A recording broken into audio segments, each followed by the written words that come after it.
Malaysia is one of the largest recipients of Chinese investments in Asia.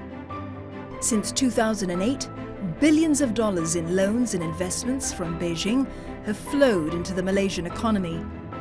Around $34 billion were for infrastructure projects under the Belt and Road Initiative.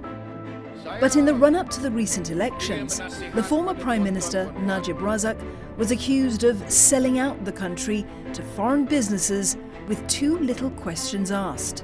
China had a long experience of dealing with unequal treaties, and China resolved it by renegotiation. So we feel we are entitled to study, and if necessary, we will renegotiate the terms. What worries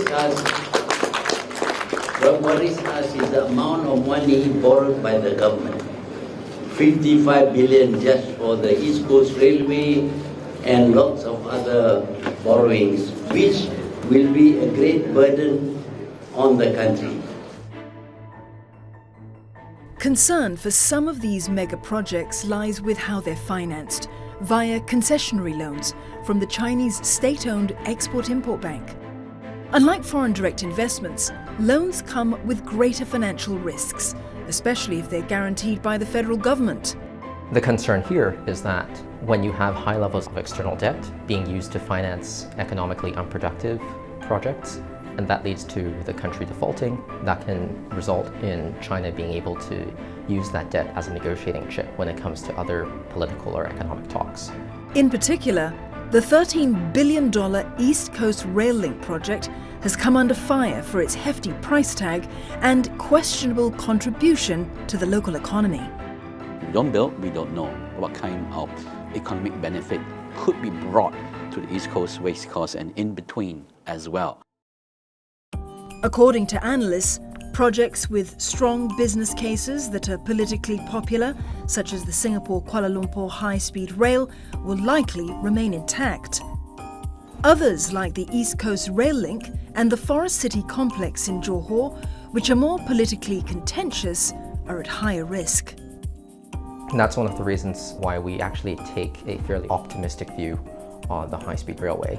There is a very clear proven demand for an express rail link between Singapore and Kuala Lumpur. There was a recent report saying that Singapore to KL was the world's busiest international air route. And there's a lot of potential for urban development along the route itself. Less economically viable projects would include components of the East Coast Rail Link, the deep sea ports proposed in Kuantan and Malacca. Neither of the cities have particularly large maritime sectors. The Prime Minister has reassured investors that Malaysia welcomes foreign direct investments. The new investments, he says, however, have to benefit Malaysia by bringing in capital, technology and jobs for Malaysians. But he doesn't consider buying up huge pieces of land and developing towns and cities as FDI. This is the Forest City Mixed Development in Iskandar, Malaysia, a joint venture between Chinese real estate giant Country Garden and Johor's Sultan. The $100 billion project is being built on 4 reclaimed islands, and Dr. Mahathir had said the luxurious apartments in such projects are aimed more at foreign property investors than at boosting local housing needs. The noise coming from the ground would be Chinese developers have been excessively coming to Iskandar and into KL to build a lot of luxury projects and pricing themselves up of the affordability for normal Malaysians. That's a key concern. So at the end of the day, I think what Dr. Mahathir would do is that going forward, he might put a little bit more scrutiny into allowing land to be sold freely to all these parties. There is also the view that Iskandar has developed too quickly. Too much has been given up, that's my personal belief. Mahathir may see the same way, so he'll probably review it.